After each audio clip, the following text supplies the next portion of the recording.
శేఖర్రావు ముఖ్యంగా మీడియా మిత్రులకు నమస్కారం తెలియజేస్తూ గత 2.5 సంవత్సరాల నుంచి బెస్ట్ అవైలబుల్ స్కూల్స్ యొక్క స్కాలర్షిప్లు మంజూరు గురించి ఈరోజు ప్రజావాణిలో కలెక్టర్ గారు మేడంను మినిస్టర్ గారిని కలవడం జరిగింది. వారికి ఎన్నోసార్లు విన్నవించుకోవడం జరిగింది. వారి పరిశీలనలో చాలా ఉన్నది. చాలా మంది మంత్రులకు అలాగే సంబంధిత అధికారులకు చెప్పడం జరిగింది.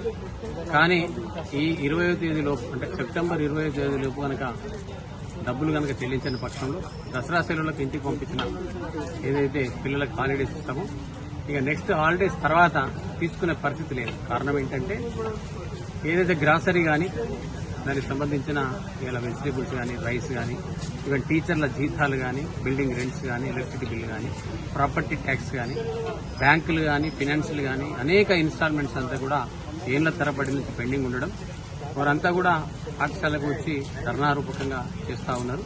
పాఠశాలను నడిపించే పరిస్థితి లేనున్నారు.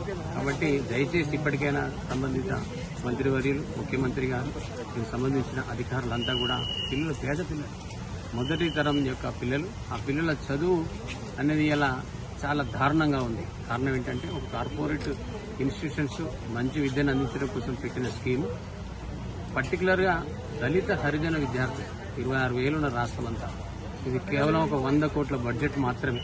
మరి ఇంత చిన్న బడ్జెట్ను గత 2 సంవత్సరాల నుంచి ఇవ్వకపోవడం అనేది శోచనీయం. ఎన్నో రోజుల నుంచి తిరిగి వేసారిపోతున్నాం.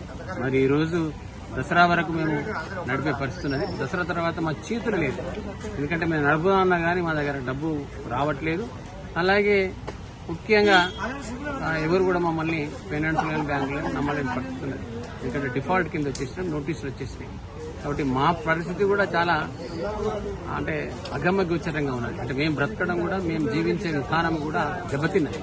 అంటే మానసిక ఆందోళన అలాగే రకరకాల శారీరక ఆందోళన మరి ఇలాంటి ఆందోళనలతో పాఠశాలలు నడపడం చాలా ఇబ్బందిగా ఉంది. కాబట్టి దయచేసి ఇప్పటికైనా ముఖ్యమంత్రి అర్థం చేసుకుని సెప్టెంబర్ 20 రిలీజ్ చేయాల్సిందిగా కోరుతాం. Thank you.